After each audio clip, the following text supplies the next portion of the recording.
सर्दियों की शाम थी। दिल्ली के उत्तरी हिस्से में स्थित एक पुरानी बहुमंजिला इमारत, इमारत नंबर 27 इंच की दीवारें धुंध और ठंड में सिहर रही थी। इस इमारत की सबसे विचित्र चीज थी उसकी लिफ्ट। वर्षों पुरानी, लोहे की बनी, घिसे बटन और एक धीमी, करहाती सी आवाज वाली लिफ्ट। लेकिन जो चीज उसे गुमनाम बनाती थी वो ये थी कि वो हर मंजिल पर नहीं रुकती थी। कभी अचानक रुक जाती, कभी बिना बटन दबाए चलने लगती। अन्वी शर्मा, 28 वर्षीय एक कॉरपोरेट वर्कर, इसी इमारत के चौथे मंजिल पर एक रेंटल फ्लैट में रहती थी। उसका अतीत बहुत कुछ कहता था, लेकिन उसने सब कुछ अपने अंदर बंद कर रखा था, जैसे लिफ्ट के अंदर की दीवारों में भी कुछ छुपा हो। उस दिन ऑफिस से लौटते हुए उसने थके हुए हाथों से चौथे मंजिल का बटन दबाया। लिफ्ट कुछ सेकंड ठहरी, फिर ऊपर चढ़ने लगी, लेकिन चौथी मंजिल पर ना रुककर सीधा छठी मंजिल तक पहुंच गई। लिफ्ट खुली, लेकिन सामने कोई नहीं था। वो बाहर निकली और तभी एक आवाज सुनाई दी, अन्वी। अन्वी का शरीर ठिठक गया। ये आवाज कहीं सुनी हुई थी। वो पीछे मुड़ी, लेकिन वहां कोई नहीं था। छठी मंजिल का गलियारा वीरान था, सिर्फ एक पुराना बल्ब झूल रहा था।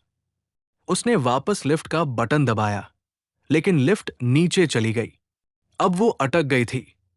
मजबूरी में उसे सीढ़ियों से नीचे जाना पड़ा। रात में जब वो बिस्तर पर थी तो बार बार वही आवाज कानों में गूंज रही थी, अन्वी। ये आवाज उसके मरे हुए मंगेतर विवान की थी, जिसकी मौत 2 साल पहले एक एक्सीडेंट में हो गई थी, उसी इमारत की लिफ्ट में। अगली सुबह अन्वी ने नीचे खड़ी केयरटेकर लीला अम्मा से पूछा, अम्मा, ये लिफ्ट कभी कभी अजीब बर्ताव करती है। लीला अम्मा के चेहरे पर अचानक डर की एक लकीर दौड़ गई। बिटिया, उस लिफ्ट में कुछ है जो अधूरा है। कई सालों से लोग कहते हैं कि उसमें कुछ दिखता है, कोई परछाई, कोई चेहरा। आपको पता है विवान? अन्वी ने पूछा। लीला अम्मा चौंकी। वो लड़का जिसकी मौत इसी लिफ्ट में हुई थी, जिसकी शादी तुमसे होने वाली थी ना? अन्वी की आंखें भर आई। लीला अम्मा ने धीरे से कहा, कभी कभी अधूरी आत्माएं वक्त और मशीनों से बंध जाती है। उसी रात अन्वी ने लिफ्ट में अकेले जाने का फैसला किया। रात के 11 बजे उसने नीचे जाकर लिफ्ट बुलाई, बटन दबाया, 7वीं मंजिल का, जो इमारत की सबसे ऊपरी मंजिल थी और अब बंद पड़ी थी। लिफ्ट चढ़ने लगी, लेकिन हर मंजिल पर रुकती गई। अंधेरे में जैसे कुछ पुरानी आवाजें, हंसी, रोने की ध्वनियां गूंज रही थी। 7वीं मंजिल पर लिफ्ट खुली। वहां एक कमरा था, जर्जर हालत में। दीवार पर एक फोटो टंगी थी, अन्वी और विवान की, लेकिन वो फोटो उन्होंने कभी खिंचवाई नहीं थी। उसने पलटकर देखा। दरवाजे पर विवान खड़ा था, वैसा ही जैसे आखिरी बार देखा था। विवान, अन्वी की आवाज कांप रही थी। मैं यही हूं, अन्वी। मैं कभी गया ही नहीं। विवान की आवाज शांत थी, लेकिन आंखों में दर्द छुपा था।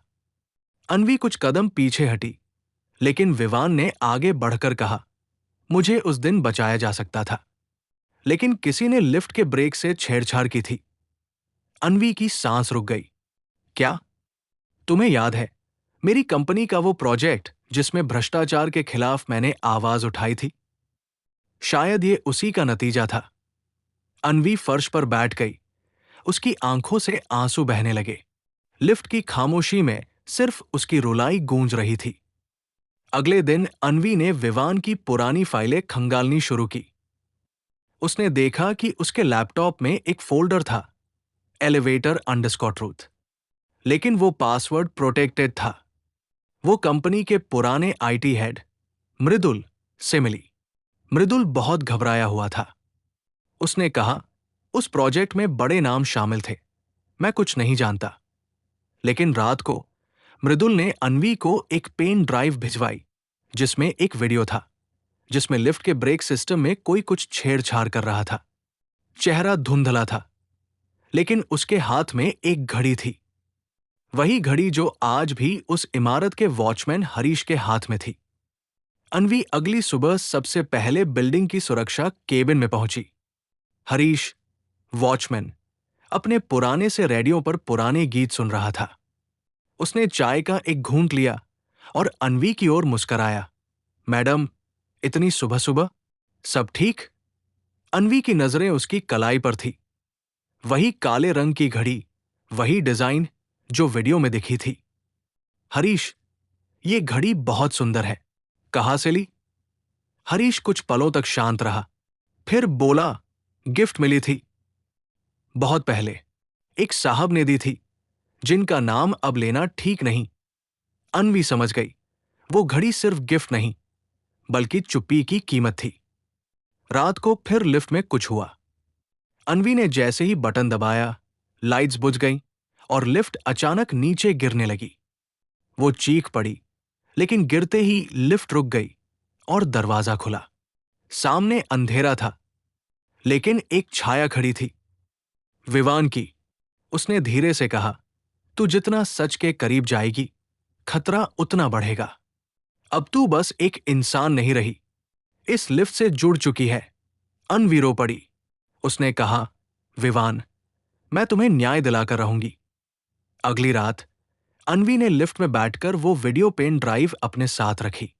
जैसे ही उसने 7वीं मंजिल का बटन दबाया, लिफ्ट तेजी से ऊपर गई, लेकिन दरवाजा खुला तो वो 2021 का ऑफिस फ्लोर था। सब कुछ नया था, लोग काम कर रहे थे और वहां विवान जिंदा था। अन्वी दंग रह गई। विवान ने उसकी ओर देखा और मुस्कराया, तुम नई ज्वाइन हुई हो क्या? अन्वी समझ गई, लिफ्ट ने उसे अतीत में भेज दिया है, लेकिन वो यहां कुछ नहीं बदल सकती, सिर्फ देख सकती है। वो देखती रही कि कैसे एक मीटिंग में विवान अपने बॉस को घोटाले पर चैलेंज करता है, कैसे उसके ऑफिस में उसके कंप्यूटर से कुछ डिलीट किया जाता है और हरीश जैसा कोई आदमी अंदर आता है। अचानक लिफ्ट फिर से हिली और वो वापस अपने समय में आ गई। अब उसके पास बहुत कुछ था, लेकिन सबूत को कोर्ट तक ले जाना आसान नहीं था। वीडियो, फोटो, सब किसी अदृश्य ताकत के जरिए मिटाए जा रहे थे। तभी एक रात बिल्डिंग की बिजली चली गई। अंधेरे में अन्वी ने देखा, कोई उसके फ्लैट का ताला तोड़ने की कोशिश कर रहा था। वो चुपचाप लिफ्ट में छुप गई, लेकिन लिफ्ट उसे फिर से 7वीं मंजिल पर ले गई, जहां एक नोट पड़ा था। सच की कीमत सिर्फ मौत नहीं होती, कई बार आत्मा भी भटकती है। अन्वी ने सारा साहस जुटाकर पुलिस स्टेशन का दरवाजा खटखटाया। थानेदार ने उसकी बात सुनने के बाद एक फीकी मुस्कान दी। मैडम, आपको कोई वहम हो रहा है। आत्माएं, समय में लौटना, ये सब फिल्मों में होता है। लेकिन जब उसने पेन ड्राइव का जिक्र किया, तब थानेदार थोड़ा गंभीर हुआ। ठीक है, केस फाइल कर देते हैं, लेकिन अगर झूठ निकला तो कानूनी कार्रवाई होगी। अन्वी ने दस्तखत कर दिए। उसी पल उसे लगा जैसे विवान की आत्मा उसके पास खड़ी मुस्कुरा रही हो। पहली बार उसने किसी को जिंदा महसूस किया जो मरा हुआ था। अगले दिन अन्वी को एक ईमेल मिला, एक अजनबी पत्रकार आरव चौधरी का। उसने लिखा था, मैं जानता हूं आप क्या खोज रही हैं और शायद मैं आपकी मदद कर सकता हूं, लेकिन मिलना एकांत में होगा। आरव एक ईमानदार खोजी पत्रकार था, जिसने उस प्रोजेक्ट पर खुद भी काम किया था। विवान को मारने की प्लानिंग 2 महीने पहले हो चुकी थी, आरव बोला, और सिर्फ ब्रेक फेल नहीं हुआ था, सीसीटीवी फुटेज भी उसी दिन गायब किया गया। उसने अन्वी को एक और वीडियो दिया, जिसमें हरीश के साथ 2 और लोग दिख रहे थे, जिनमें से एक था विवान का सीनियर नवीन माथुर। उस रात लिफ्ट फिर चली, लेकिन इस बार बिना बटन दबाए। अन्वी लिफ्ट में फंस गई, लाइट चली गई और फिर वही छाया सामने थी, विवान। लेकिन इस बार वो शांत नहीं था, वो गुस्से में था। अन्वी, तुम्हें जल्दी करना होगा। अगर मेरी आत्मा को मुक्ति चाहिए, तो ये काम इसी महीने खत्म होना चाहिए।